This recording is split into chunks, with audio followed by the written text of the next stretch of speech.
Hi and welcome to another narration, presented by yours truly, Cryptids Roost. Let's just take a moment's silence for all the haters, Karens and the trolls. That's enough. Be sure to check out the blooper reel at the end of the video, which is then followed by the end screen, where you will find more videos listed.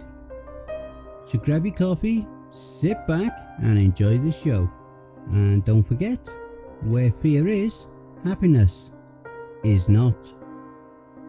Forever and always. This awesome story is written by Michael Paige. Daddies, mummies, brothers, sisters, it is a new era and a new age. Every new age brings something new. There's a new site that gives you all your quality jackets, joggers, shoes, bags, hoodies and lots more. Metaphysik.com. Check them out today and I bet you won't regret patronising with them, and you will definitely demand more. It's Metaphysik today, Metaphysik tomorrow, and Metaphysik forever. 100% perfection. Remember to use the code XYZ for a 10% discount. Everybody loves the woods until they follow you back home. When my father came back from the military, we bought our first house. A boxy two-storey affair on the woodsy outskirts part of town. I was 12, going on 13 then. Our neighbourhood was a little off the beaten path, nestled somewhere between shady canopy roads and miles upon miles of Tallahassee timber. After school, if I didn't have a scout meeting or any more chores left, I'd hop on my bike to find friends to hang out with. The only rule was to be home before the streetlights came on. Throughout all my childhood, my folks never asked me where I was going or what I was doing for the day. Times were different back then, I guess. My summers were spent playing in the woods with my friends. It was the perfect place to turn off the world for a while, like you were miles away from any sort of responsibility. Nothing but dirt and adventure. We played war for hours, following deer trails, bridge jumping into freezing creeks, and always knew to get the hell out of Dodge when riders blasted their way down the trails. The last of us to move always won. Honestly speaking, we were no different from any other group of dumb kids hurting themselves for laughs and style points. Self-injury is the oldest form of amusement after all, and for a group of skinny bored desperados, how could we not be just a little bit reckless? Sprained ankles, bleeding arms and scuffed knees were all par for the course. My friend Joel once pulled a tree branch back and letting it fly straight into the face of Teddy Mayer. It struck Teddy so hard his head whipped back and his lip inflated like a balloon. He lost his last baby tooth that day.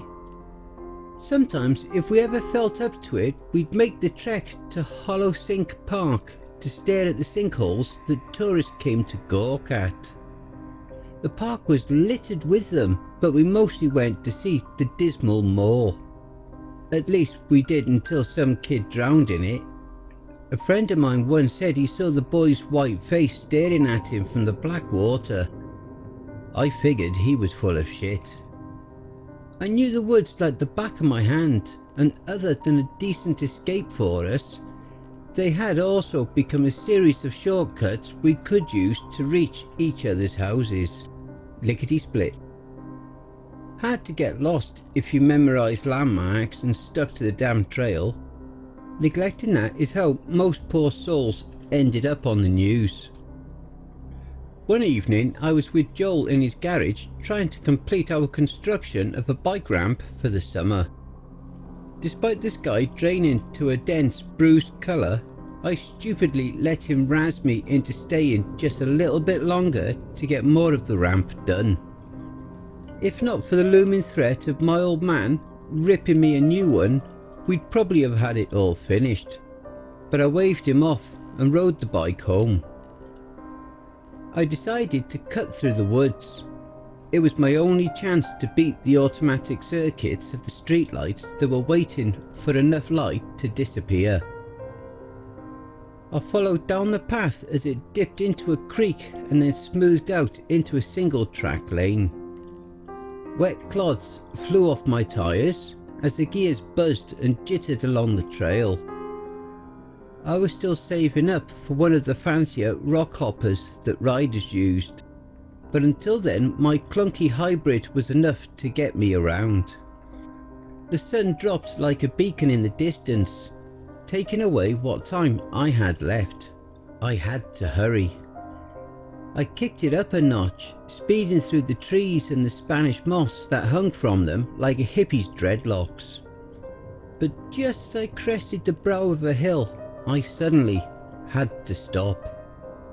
My upper body jerked forward off the seat as I slammed on the brakes and brought myself to a crunching halt along the grit.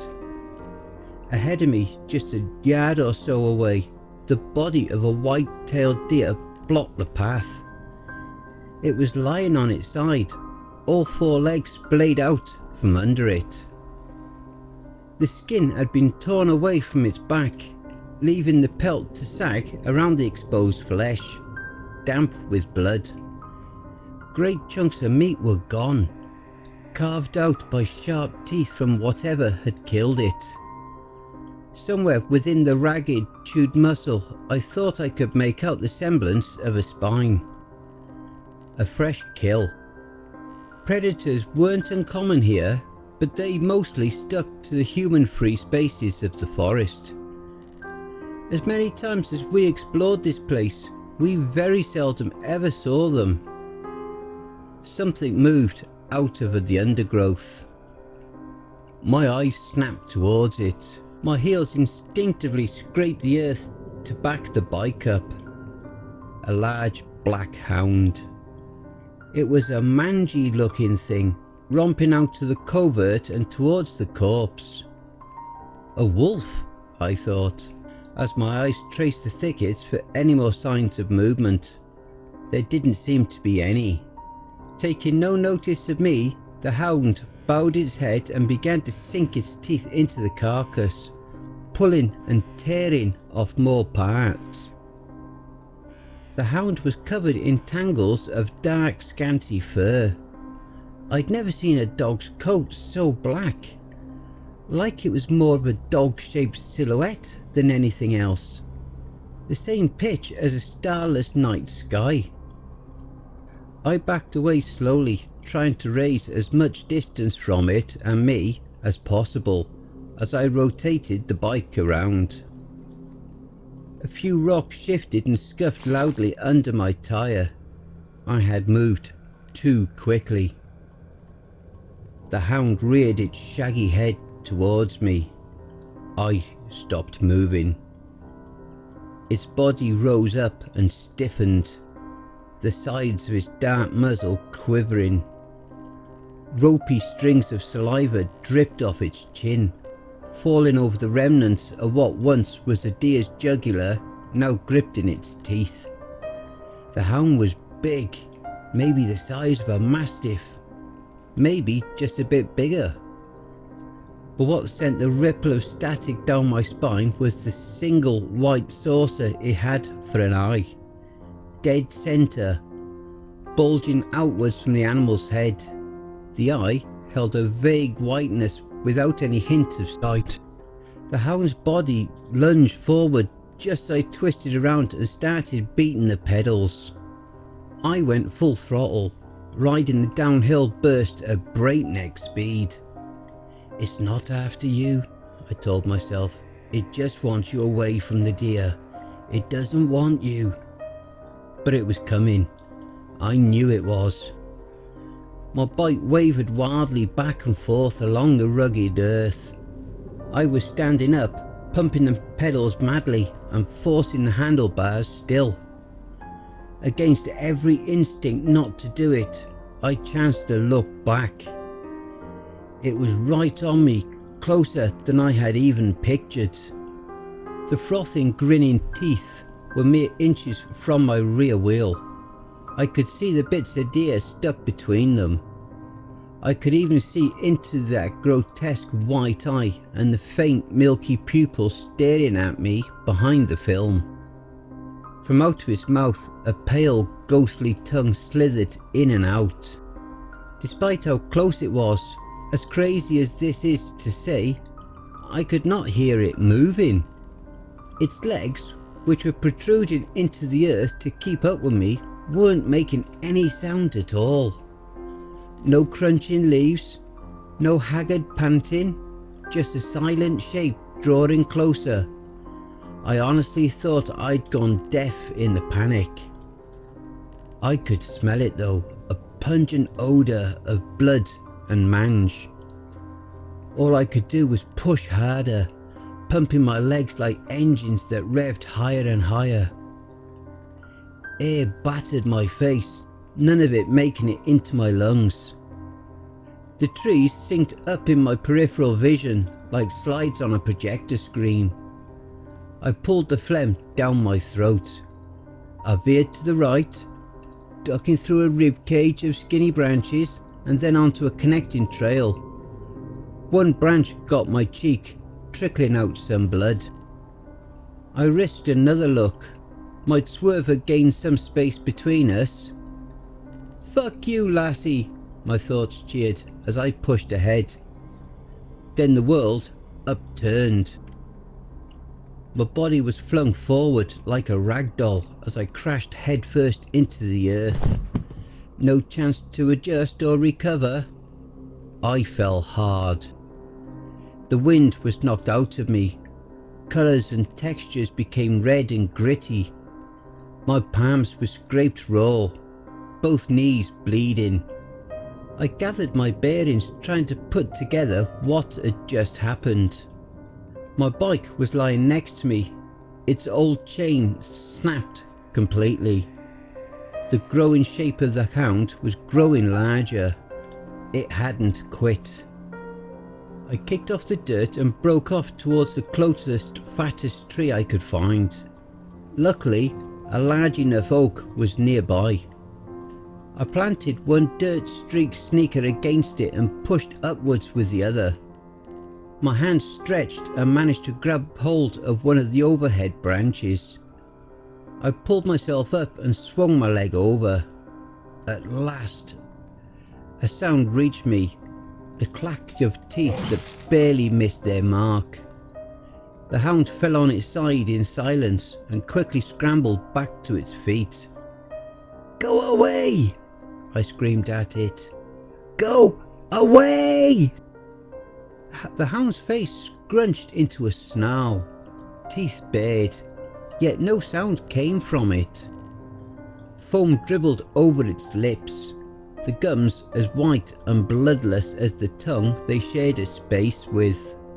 Why? Why was it so driven to chase after me? Why was it so freakishly silent? Because it wants to hunt, and you are the next catch, my thoughts answered. I wiped some blood off my cheek, gasping as realization finally caught up with me. I shuffled on the branch, patting down my pockets and turning them inside out. My flip phone was gone. My eyes scanned around for it, eventually finding its clamshell body lying next to the broken chain, left there from my tumble. Frustration flared. I smacked the trunk with the side of my fist, crunching one of the lichens growing there into flaky debris. Nobody knew where I was, save for Joel, who must have known I'd take the shortcut home. Maybe my folks would call his parents to say I hadn't made it back yet. Maybe they'd call the police to come looking for me in the woods. Maybe they wouldn't find me. I shook out the thoughts. Too many fucking maybes. I sighed, wincing at the sting in my palms. At a side glance I caught something on the tree, carved deeply into the grey bark. No names or initials, just the vague shape of a cat's head. The sun went down as more of the forest lost its colour. The black hound paced and panted around the tree, its glare never leaving me. I stared longingly at the rocks surrounding us, wishing I'd been able to grab a few before climbing so that I could peg them at his face, especially at that single cyclops eye. A deformity, I thought, thinking of all the different sorts of birth defects, like two-headed snakes or an eight-legged goat. Still, that didn't explain how the hound was so unnaturally muted, quiet as a ghost. Night had now set in. The dark shape appeared to finally lose interest and vanished into the brush. I'd like to say I waited an hour longer in that tree, but it was probably closer to 20 to 30 minutes that I scanned the area restlessly, slowly building up the bravery to leave my roost. Somewhere beyond the thickets, a distant owl shrieked. I was ready. I made my way carefully down and planted both feet on the ground. It provided some relief, like I was one step closer to putting this all behind me. I made a few paces to my phone and scooped it off the dirt. The screen beamed with dull life. 10 missed calls from home. No doubt they were waiting to discipline me when I got back, but that was the least of my problems. I arched my finger to return the call. Something fired out of the darkness. A flurry of silent thrashing legs and a pallid, sickly orb pulling closer. I threw myself towards the tree, practically launching myself with each step as I beat desperately towards it. My hands once again gripped the branch and I hoisted myself up. This time I was too slow.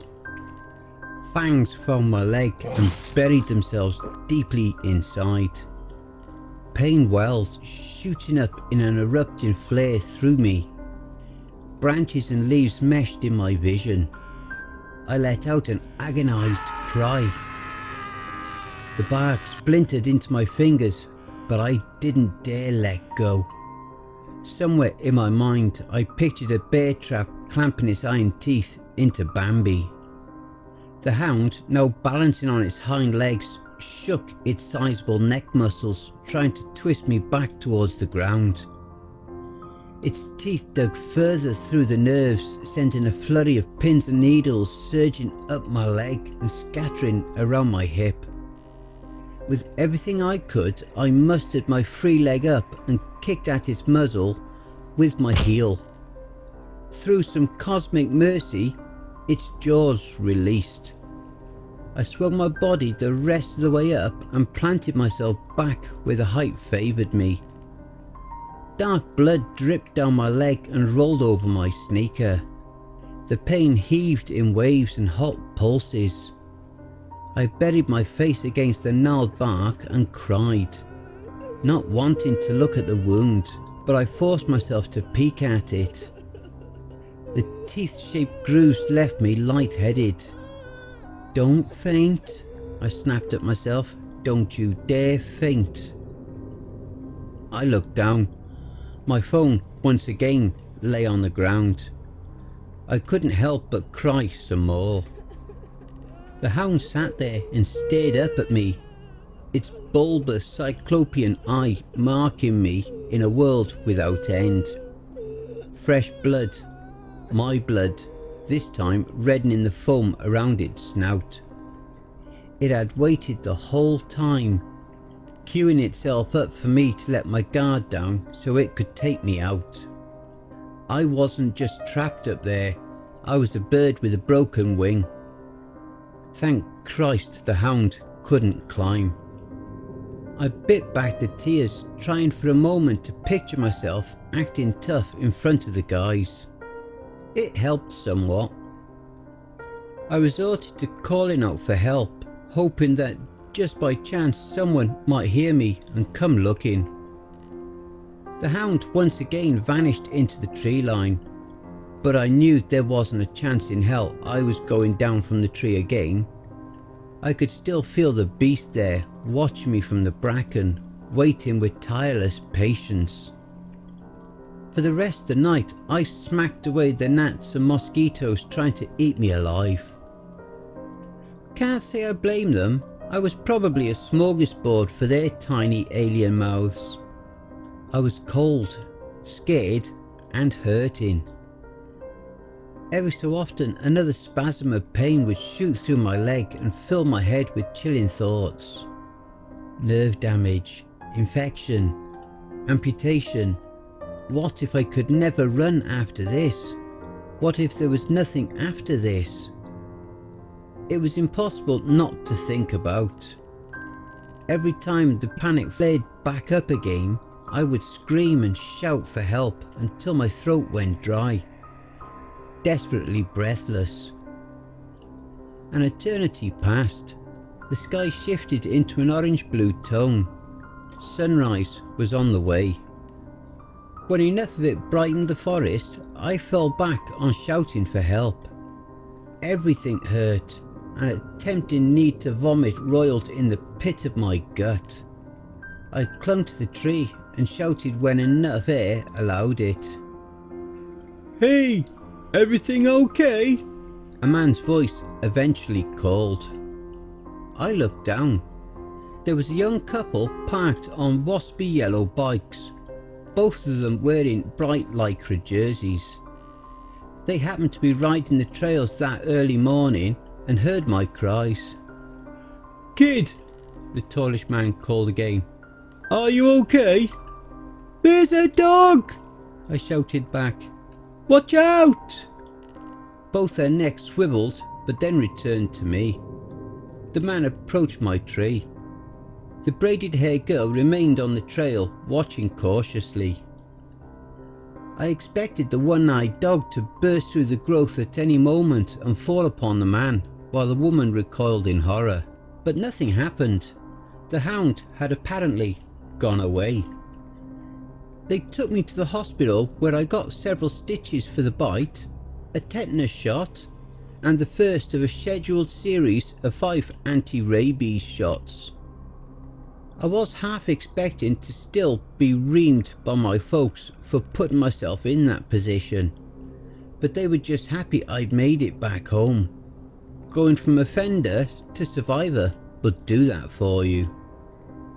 Even as my friends ribbed me, calling me scared or too chicken shit, I refused to ever step back into that godforsaken place. For the next 3 or so years, I dreamed about the hound, but in my dreams, I would never make it to that tree. My bike would fall apart. My legs would seize up completely, and even if I did make the tree in some cases, the feeble branch I grabbed would snap and send me falling back into the jaws that wanted my life. In the summer of 2000, I went to the prom with Riley Dean. She was a timid girl, surprisingly skittish for a cheerleader. We were absolute opposites, and to be honest with you, I never thought she'd say yes when I asked her to go with me. Halfway through the night, she couldn't find her inhaler. It had been left in my car. I set out to get it for her. I made my way across the parking lot, pulling the keys out of my pockets and fiddled with the locks. From under the car, something snapped at my leg. I fell back onto the pavement, my hands and ass breaking my fall. A black shape sprang forward from beneath the car and seized the cuff of my dress pants. It was back. The hound. That same oily fur, the wriggling, slinking white tongue, and that one hellish eye holding no signs of life. I screamed and kicked frantically, blubbering for help like a lost child. My pants fabric ripped in its teeth. It launched again, this time finding flesh instead of polyester. The pain ripped through me, sending me back 5 years to that night in the woods, screaming for help. Some people heard the commotion and ran over. The hound unclenched his teeth and ran off into the distance. I stared at the new ring of bite marks etched into my leg, marked once again. An ambulance was called, and poor Riley Dean's prom was cut short by an ambulance ride for her prom date. Spoke of bad luck that I just so happened to run into the same dog that attacked me years earlier, but it was more than that. It took me 2 years after that second ambush attack to realise it. I moved out of Tally and went out of state to pursue college. I couldn't afford to live on campus, so I ended up leasing a small place in a close enough town. The house had already been pre-installed with motion lights outside. One night while I was in the kitchen, I saw that backyard sensors had gone up. Figuring it was a cat or some other small critter, I went to check it out. I opened the back door and looked out. What I saw made the glass of water slip from my hand and clatter onto the floor. All I could do was stand there, the inner parts of my throat seizing up and choking me, the sharp mangy smell filling my nostrils again. Trauma always finds a way to come home. The hound sat in my backyard, back once again to take another piece out of me, its mouth open in a teeth-baring growl, never to make a sound. "I'm not finished," its large lifeless eye said. "We aren't done yet." The scars on my leg burned, marked forever and always.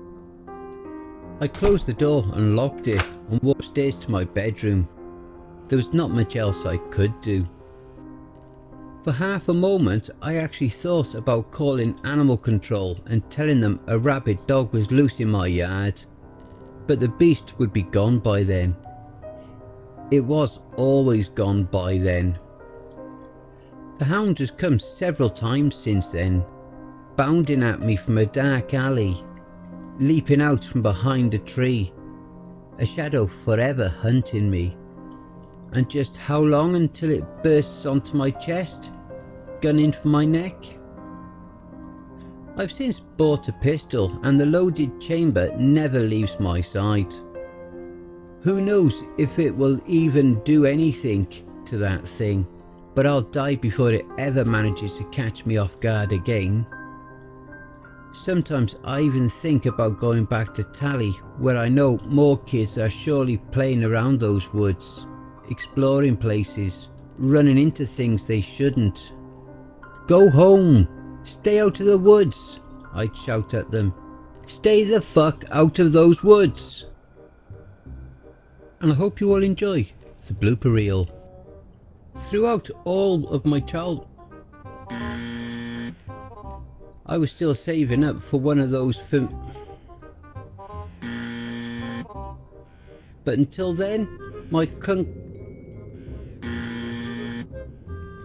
the sun dropped like a beacon in the distance, taking me away. I backed away slowly, trying to raise as much distance from it and me as possible.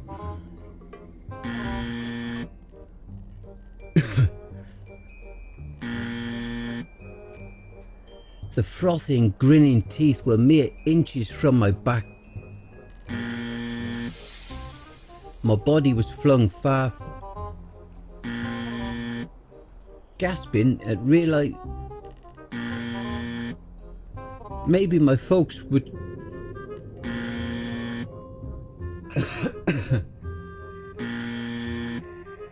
somewhere beyond the thickets, a distant howl. Stupid dog snoring. Brr. Shut up! Danny! Shush!